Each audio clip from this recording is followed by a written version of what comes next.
psychic hearing, spirit visitations, psychic animals. Are you curious? It's all on this episode of Curious Explorers.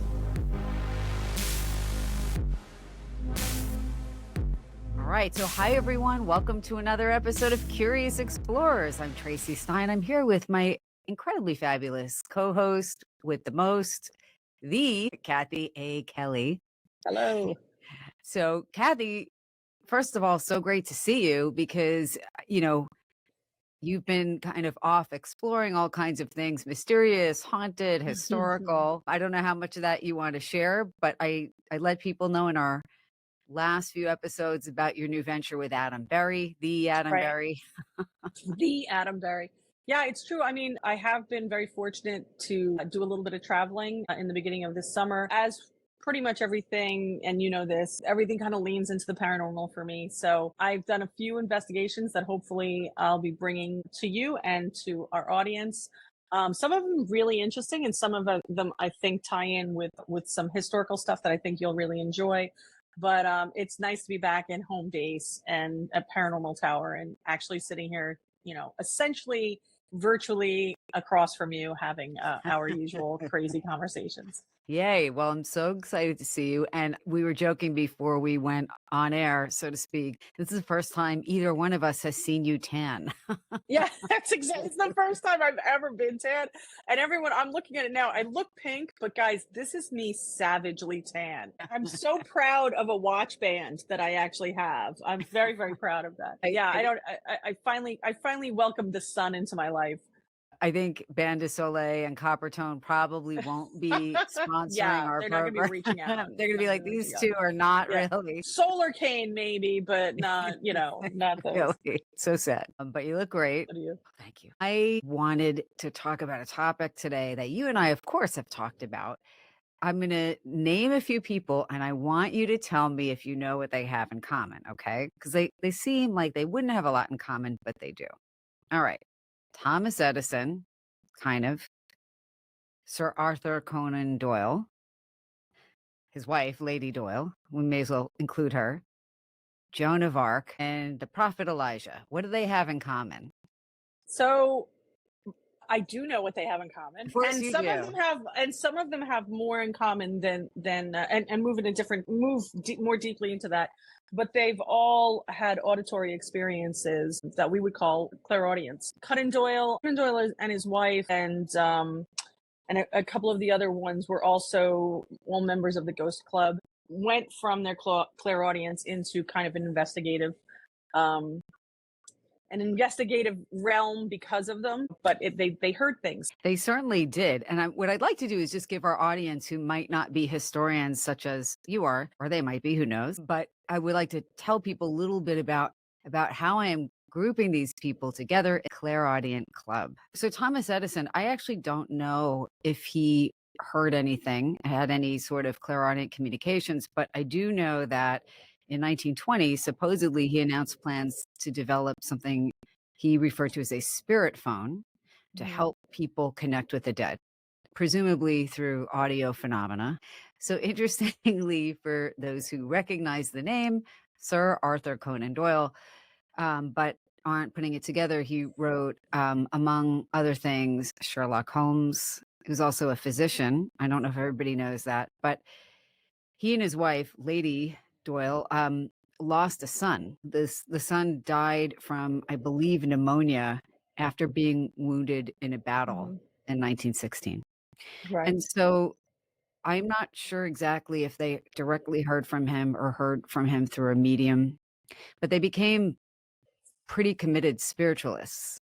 And in fact, a little aside from there, they became good friends with Harry Houdini, who was a staunch skeptic. And supposedly Lady Doyle heard from Houdini's mother after she passed away, but Houdini refused to believe this. And I think ultimately the friendship dissolved, but I digress. Joan of Arc heard voices of saints advising her regarding battle plans. That didn't go well. She was burned at the stake for being a heretic. I guess the consolation prize was being made a saint. I'm sure people accuse me of being a heretic now, but often people don't respond well to other people hearing things clairaudiently. I'm no biblical scholar. but also the prophet Elijah is reported to have heard God's voice whispering to him. And Kathy, you can name, I'm sure, a number of other people, biblical or otherwise, who have heard communications. Clairaudience means clear hearing, it's psychic hearing. So it's hearing anything from voices to other auditory phenomena, environmental noises, music, and so forth that other people usually don't hear.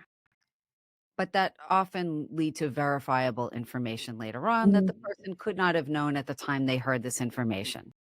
Want to make that distinction because we'll talk about the difference between psychosis and clairaudience a little later in this episode. Yeah, I mean, I think what you're talking about is it's evidentiary, right? So what people are experiencing or hear can later be verified as something that they could not have been aware of at the time, or other people were not aware of at the time.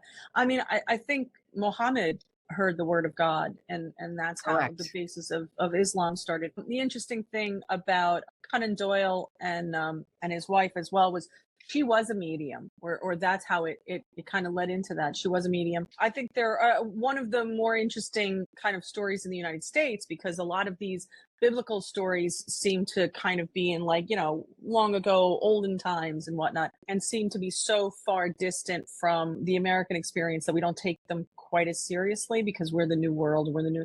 But George Washington supposedly had an experience as well.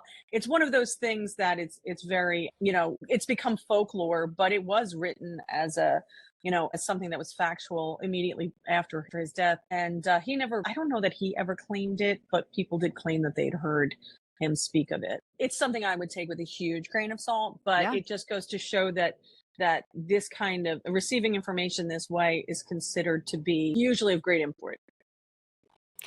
Yeah. I mean, I agree with you. And I think most often, even for regular people, the information that comes through for a reason.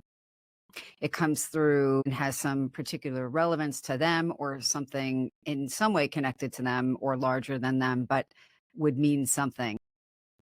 Yeah. So, just as people who have done mediumship, you and I have personally served to help connect other people to people who've passed over. We've had our own spontaneous mediumship experiences, and we know a whole lot of mediums. And very often, you or I or somebody else will say, I'm hearing, or they are Mhm. saying that. Right, right.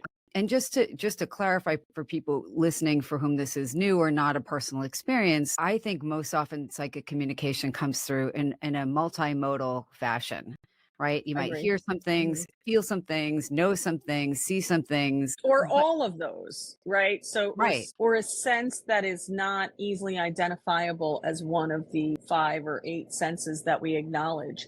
So it's more like a the totality of the experience that you have, but it can incorporate, all of those senses.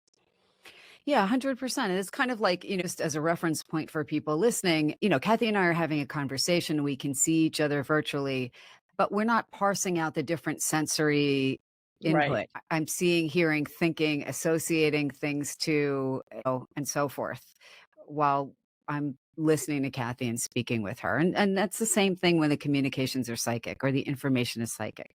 So, a lot of people say they hear their guides communicating, and actually, after death communications are very common for people, especially when the loved one that's lost is close to them. And I'm saying after death, that's not the only way to receive clairaudient information, but I feel like that's a time when the information that comes through is very often clairaudient.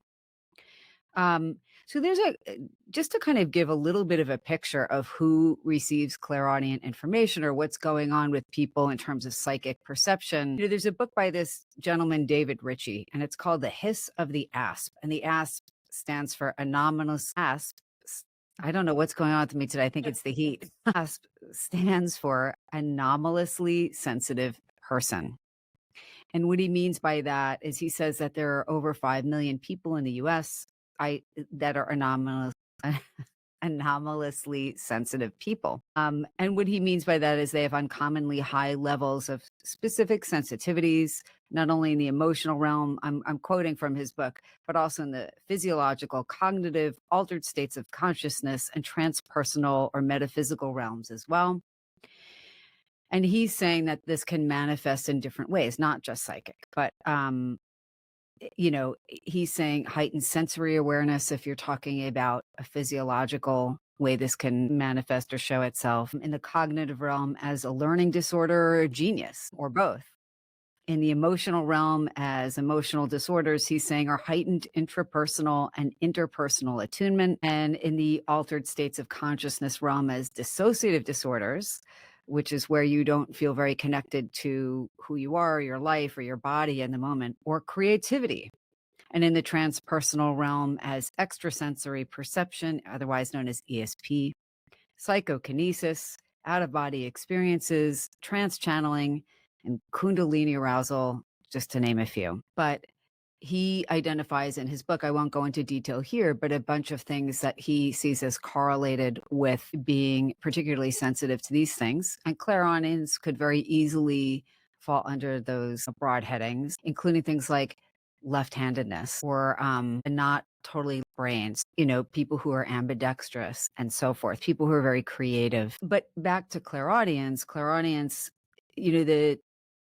the things we hear clairaudiently are usually inside of our heads, not always. They often sound like your own voice or a neutral one. At least that's how it is for me. Sometimes they're more dramatic and appear to be outside of you.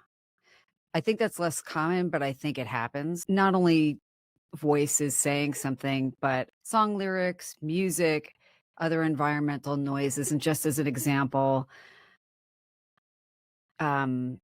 it's like being at a place that used to have a train station and and train tracks. Now they may be Right. long gone or overgrown and nobody knows they're there. But when you're there, you hear a train whistle and maybe Hmm. it's loud, even though there's no train.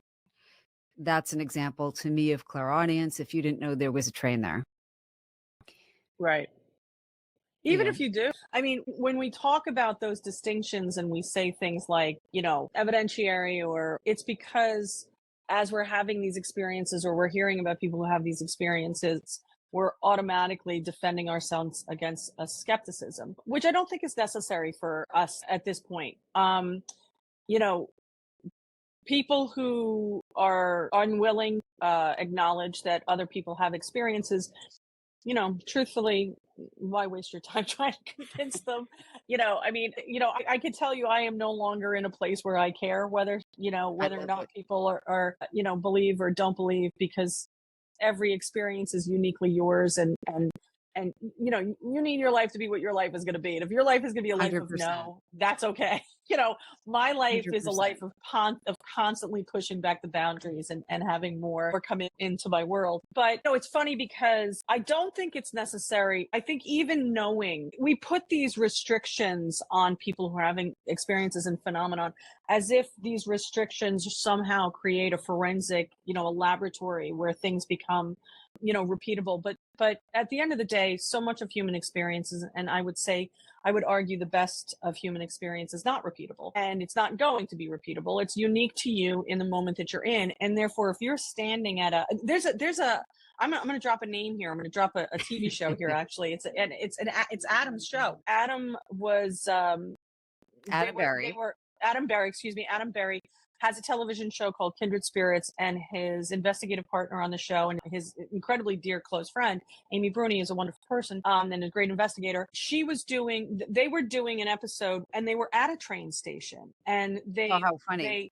people had been hearing this train, and the train had not been operational for years and years and years. And they went out to investigate the auditory experiences that people were having to see if they could have them.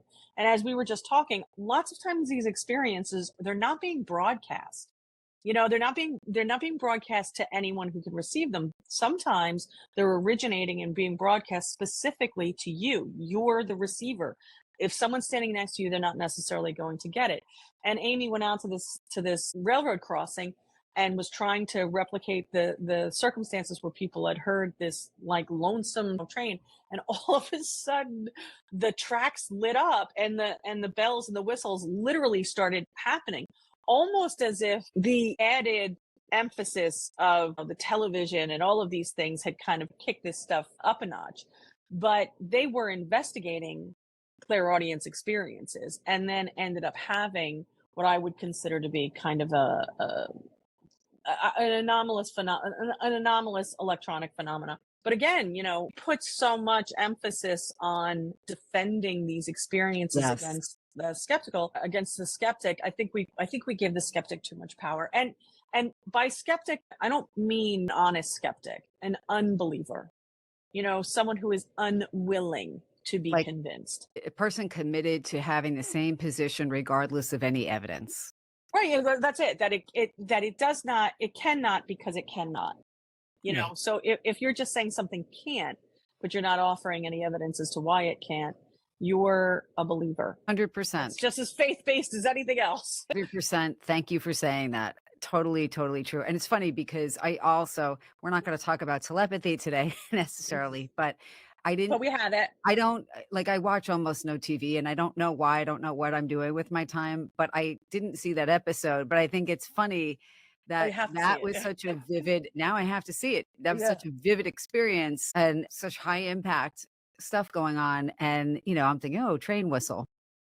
And But it's funny because television is television, but it was one of the few things that I saw on TV where when the skeptics came out about it, I actually waded in. Usually I don't, but I waded in and I was just like, you know, you're because she reacted to the sound, and she's a seasoned investigator, but she's still a human being. sure. Like she's still a human being standing on a railroad tracks at 3 o'clock in the morning that was, that is not supposed to even have electricity to it. And all of a sudden everything starts going off. And so she screamed, and people went after her because that she screamed. And I'm like, she's still a human being who got startled. It doesn't mean that she's afraid of the phenomenon just because it was unexpected. But I do think it's interesting. And it's not the only difference that you and I have had in the last couple of in the last few conversations. I think we had trains pop up in a couple of other places. I think we need to go on a train I excursion. we do. We need a haunted train Yeah, excursion, 100%. And you're giving me ideas for another episode for us because we both have stories about items that shouldn't suddenly start working, electronic items, and I have they about a do. million of them in here right now. So put that on the to-do list. Yes. Um, you're talking about skeptics, and by the way, I don't think of scientists as I'm going to call the skeptics that we're talking about non-believers because they're not true Right. skeptics, committed non-believers, religious non-believers, I actually call them believers unbelievers. because Okay, they are unwilling. If you're awesome, And to me, if you're unwilling to have evidence, if you're unwilling for evidence to alter your thought, that's as much a dogma as any other. 100%, So you're just as faith-based in your belief system as anyone else is. 100%, possibly more so. But there has been some more research into, and I won't belabor it, but into clairvoyant, I'm sorry, clairaudient Mhm. phenomena. And the reason I took a look at this, I was kind of doing a little bit of a search, is because, remember, I am a psychologist and I'm very well aware that the field still pathologizes psychic Right. experiences for the most part, not all of the field. And I think that's shifting a little bit. Um, but, often people will say, well, is it really clairaudience or is somebody just having some sort of psychotic experience, Hmm. some sort of hallucinatory experience? So, what I think is good is actually there's a little bit of a movement towards looking at things in a broader context, like a cultural context, a spiritual context, and so forth, because that gives us room to interpret people's experiences and allow them to interpret in a less pathological or non-pathological ways. There was this study, Hearing the Voice, this project in the UK by Dr. Adam J. Powell and Dr. Peter Mosley at Northumbria University. Just to give you a quick overview, they looked at 65 mediums and asked them about their clairaudient experiences. One thing that's not surprising is that these were spiritualist mediums. Spiritualism is a specific type of spiritual approach, mediumship and survival of consciousness after death, very much Mhm. a very overt part of spiritualism. But they said that over 44% of the spiritualist mediums in their sample reported clairaudient experiences on a daily basis. So every day, having some sense of hearing, of psychic hearing. Right. And 75% of the people who had those daily experiences also reported daily clairvoyant experiences. So it wasn't just psychic hearing, it was psychic seeing and more. But what they found is that the trait of absorption, being able to be absorbed in something, really intensely focused on something, um, it was linked to having more of these types of experiences. And what's interesting is that as somebody who does hypnosis, absorption is something that allows us to have perceptual experiences that are, hypnotic perceptual experiences, hypnotically induced perceptual experiences. That's a thing. So you can Right. actually help somebody who's very highly hypnotically suggestible, in a good way. I want people to think of this as an adaptive trait. You have the ability to use hypnosis to your advantage if you want. While that's maybe 10 or 15% of the population, but you can help somebody to generate a sensory experience because their brains are cooperating with that Mhm. suggestion. So it's interesting that there's an overlap between the ability to be immersed in an experience, which again, we know we can generate one that isn't actually happening, it's happening in your mind. A high ability to be absorbed in something was common in these mediums who had clairaudient experiences. But again, like you were saying, there's something Right. evidentiary about clairaudient experiences, right? We don't have access to the information another way, and then it's verifiable often later on. I wanted to point out a few more things. Again, along those lines, understanding that we agree that people don't need this. Some people do and some people don't. Um, you were talking about more contemporary experiences, right? Because you were talking about big things like Joan of Arc or Muhammad. Right. But, there's been research also with contemporary Christians, I think probably more devoutly religious end of the spectrum, I imagine. But people who claim to hear God and don't think this is a big deal. Basically, I think there was a study comparing contemporary Christians who hear voices with spiritualists. Well, That's do been you read. think, Tracy, though, I mean, is that interpretation?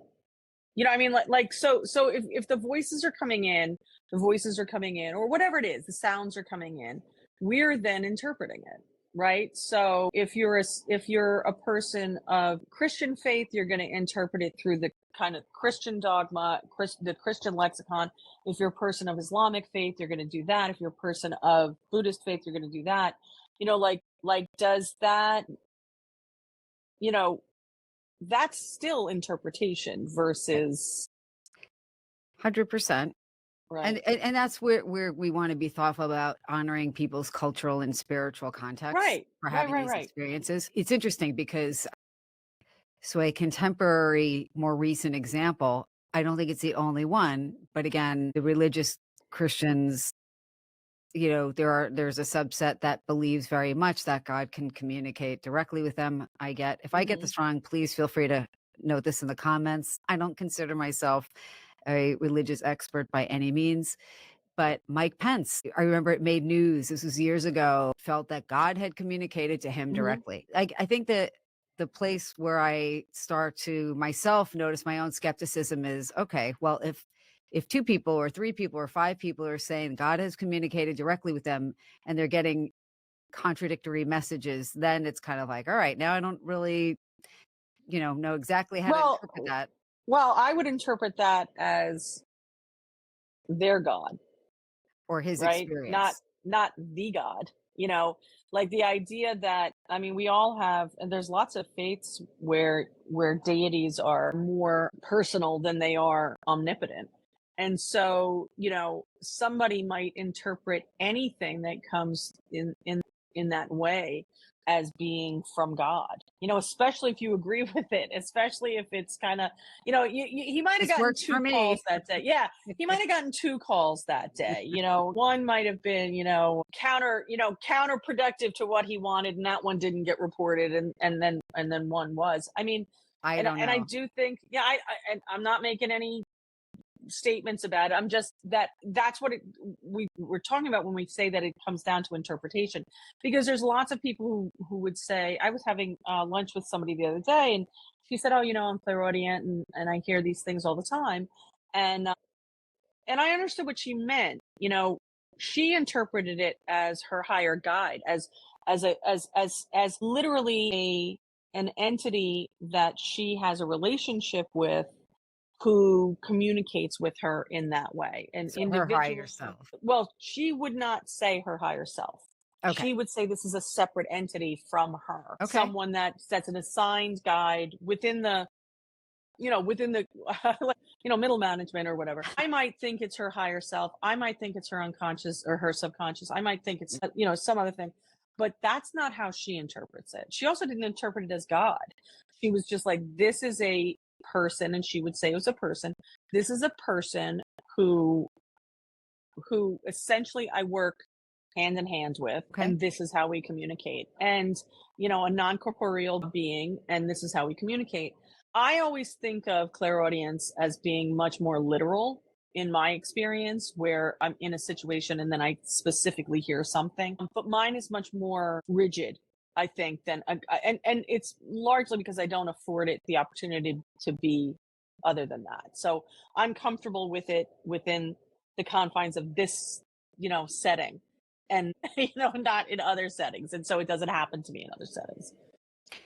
So I'm having some thoughts, as I often do. Something I wanted to mention again, if we're not looking at, trying to prove anything, or if we're not looking at, we're just saying, okay, this came through, it's meaningful to me. So Right. personal meaning would be something that I would say, somebody can be mentally healthy and have clairaudient experiences. Some of the things common to people who have clairaudient or other psychic experiences, and you'd say, well, how do we know that that's healthy versus, hallucinatory? Some of the research has shown that having a sense of personal agency, so not feeling like, oh, the voice is coming in telling me to do Hmm. something, Right. that it's personally meaningful and it's usually helpful, that there's a context where it might be relevant to something that's going on for the person and sheds light on something. And to be honest, completely, like, I don't care whether it's somebody's own subconscious that's worked something out and comes through in a way that just happens to be more creative or different from maybe somebody else's thought process, or whether it's genuine psychic communication. Oftentimes, most of the time, I don't think it's really going to matter. So the other thing is, I wanted to give an example of where I had a very vivid clairaudient experience, and I got not only immediate verification, but then a different type of meaning out of it later, if I may. Of course. This is a deeply personal experience, and I've shared this before, on other podcasts, and I've shared it again on my blog recently, because I think it's important for people to understand what these experiences can be like. And I have a audio program that just came out on clairaudience. I don't do these things because it's gonna buy me a Rolls Royce. It probably won't. It Just so will not. I'm Just so almost I'm fair. I don't need to be psychic to know it's probably not gonna result in The spirits are telling me it will not. it will not. I do it because I think this is a natural ability that we all have, and it's worth developing and paying attention to. So, many years ago, when I was a graduate student, many years ago now, when I was a graduate student, I used to do energy healing weekly on a friend of mine who was also another student, but she had a serious but not life-threatening health problem. but it was highly uncomfortable understatement. And so between classes, when we both had some time, we would look for an empty room where I could work on her for a bit. And she very much appreciated that. And it was nice to be able to do that for her. So because the school was in New York City, which is notoriously tight on space pretty much everywhere, Mhm. one day we couldn't find a space. And so after much searching, we went to a floor in the building that was vacant because it was slated for demolition and a complete renovation. But Mhm. the demolition hadn't started yet. So no one else was up there. We weren't supposed to be up there. We found a classroom and she laid down on the table. I'm going to call her Sarah for this example rather than use her name. Sarah laid down on a very uncomfortable table in the room and I worked on her.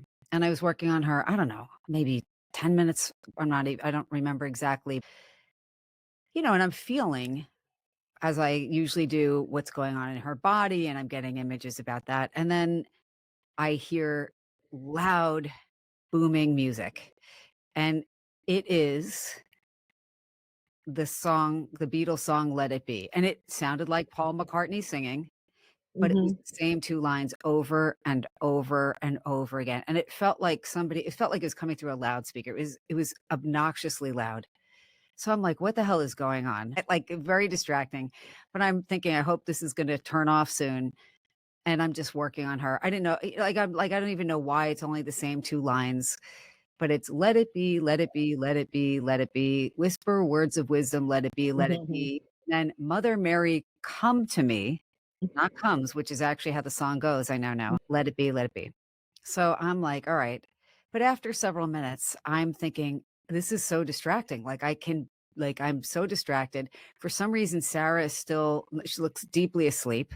I have no idea how she's tuning out this noise. So I step away and I go to the door and I look in the hallway to see who the hell is blasting this music. Because now I wanna give them a piece of my mind because Mhm. they weren't supposed to be up there. We weren't supposed to be up there, but I was gonna tell them, "Please But they turn." certainly weren't. They really weren't, At least we were quietly interloping, if that's a word. So I go into the hallway and the music stops. You may know where this is going. So I go back into the room, I start working on Sarah again, and then the music starts up again. And it is unbelievable. But I work on her for like another 15 minutes or so, 20 minutes, whatever.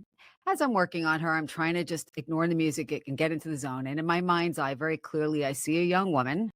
She looked like she was like maybe like 20s to me, pretty hair, you know, just a very pretty, kind woman. I could feel her kindness. And she was Right. just kind of off to the side, and she's in a rural setting that doesn't look familiar to me, and I'm like, "Oh, okay."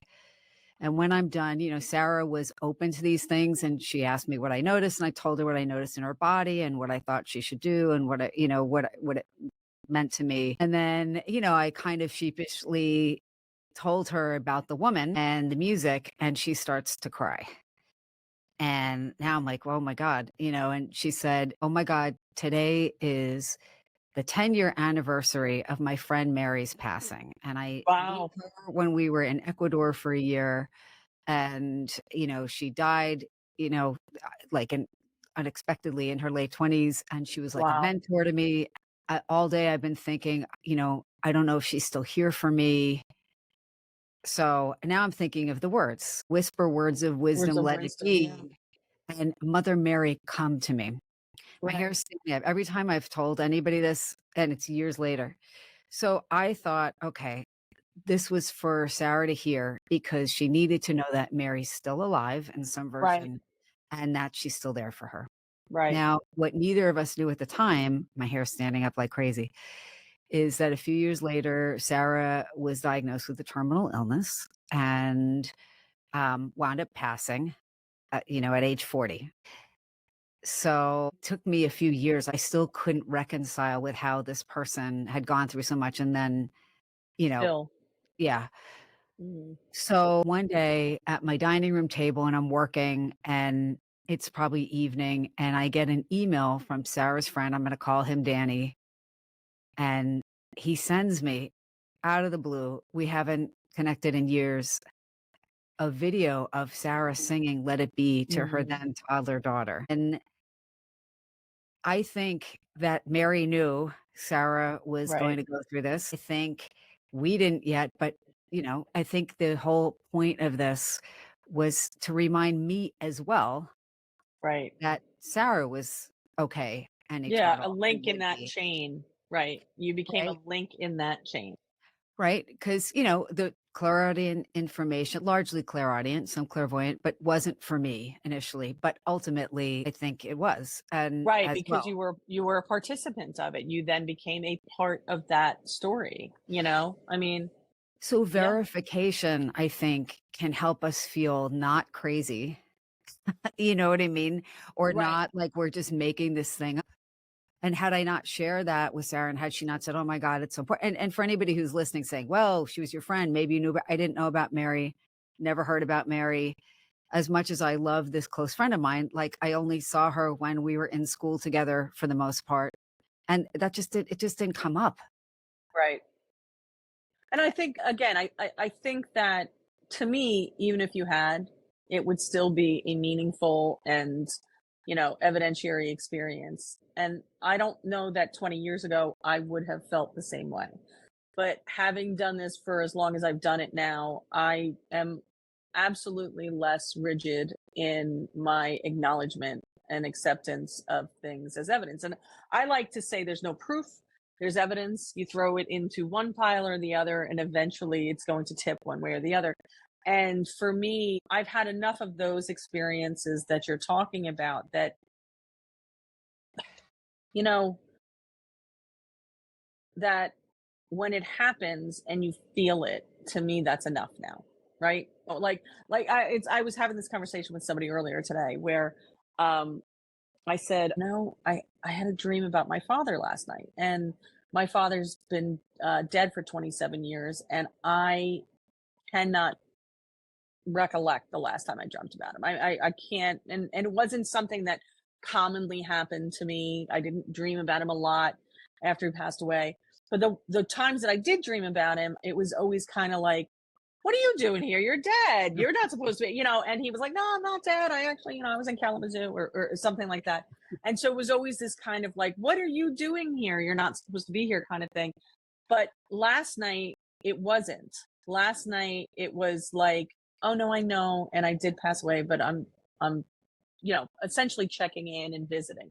And I hadn't remembered that I had the dream until I was having this conversation with this guy today, this gentleman today. And as I was telling him that's so weird, you just reminded me of something that I had this dream. And I'm glad I remembered it because it was like getting to visit my dad again. He said, I had a dream about my mother, and today is the anniversary of her passing. It was like one of those things where these weird little circumstances led to these other kind of, revelatory things. And, you know, maybe it was a dream.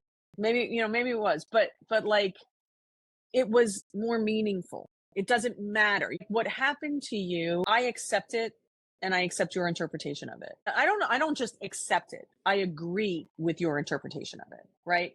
And I think that that's what people who have these experiences, that's what we're looking for, right? That's what we want. We don't want you to say, oh, it's good that you think that. Oh, yeah, no, it's okay. I'm okay with you thinking that, because there's something about that that's implying that maybe I don't know, being being foolish or misrepresenting something. Whereas the difference between someone saying, I accept what you say happened, and saying, I agree with your interpretation, is that no, I think you had an experience that is beyond the norm. It's not a common experience. And I think that we as individuals know when it is. Like I always say to people, you've probably heard me say this to people a million times, when it's the cat. You 100% know when that door creaked, when it was the cat, right?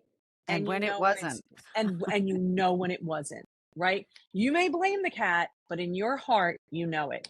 And I think that you had otherworldly experience, an experience that was beyond the common experience that we have in the strictly physical world that we're in, because we're not in a strictly physical world, right? But we live a lot of our lives Right. in it. I had a similar experience with we both lost very close friends in a around very much around the same time. And what a lot of people are very fortunate to not realize is that when you lose a friend that you've known for many, many years, you lose a perspective on your life, like you lose a witness to your life. And that's like the for yourself, but then you know, you also lose this person, and you see the options and the opportunities that this person lost. And sometimes you can become lost in that. But I had a very unusual auditory experience. I don't know if I ever shared this with you. I don't think I know. might have. Um, but I do think someone else heard it. My friend had passed away, had been a little bit under a year. And you knew me at the time. You knew it was absolutely devastating. And I know you were going through something very similar at the time. And I was laying in bed, and my dog was next to me, my dog Seamus, who has since passed away. And I heard what sounded like a radio being tuned in, like an old fashioned, like radio being tuned in. And I remember sitting up in the bed and being like, and I remember Seamus sitting up in the bed and looking around. And my partner was downstairs, and I wasn't asleep. And I heard a very faint voice saying, "Hello, hello." And I responded. And even at the time, I was like, what, what is this? Like, I've studied this. I've never heard of anything like this before. And I heard my friend's voice, and she said, "Can you hear me? Can you hear me?" And I said, "I can hear you. Can you hear me?" And she was like, "Yes, I hear you." So it's very much like original cell phone kind of thing. Thomas She's Edison. and I said, "Are you okay?" And she said, "I'm getting better. They're taking care of me." Oh my And God. then she'd been gone for almost a year. And she said, "I'm getting better. They're taking care of me." She had a very difficult passing. And I said, "Do you know how much we love you?" And she said, "Yeah, I love you too." And then she goes, "Please tell my mom I'm okay," which was so her. It was, you know what I mean? And then she was like, "I gotta go." But it was very much like this, like, I'm broadcasting this hoping you'll pick it up, and it just so happened. But I remember what got me was I looked over, and the dog was really like, "Are you hearing this? What is that?" Dogs don't, they're not manufacturing evidence. But Not that dog. yeah, well, certainly not Seamus. But I mean, like, those are those strange experiences that we have that somebody from the outside can look at and say, "Well, you were obviously asleep." And that's a very common thing for people to say. And it's like, well, listen, if you were looking for her social security number or lottery numbers, or you're never going to get that. But Most I likely. know, unless you're Bill, one of the psychics that used to work here, who did. For me, I have come to trust and accept my interpretation of things. And because I know when I've misread something, and I know when something is beyond what I would consider a common experience, or an paranormal experience. And I fully accept that. And I don't think these experiences have to be big Hollywood blockbusters. I Yeah. think they're subtle. Yeah. I think, and I think it's the subtleness of them. It's the finesse of them that really makes them different, that really kind of leaves a mark on you. So I would say that you had a very layered experience, that I think probably resonated in lots of different parts of your life. Oh my God, definitely. Definitely. And my last thing, sorry, this is just a tangent from what you said about Seamus hearing the voice of your friend.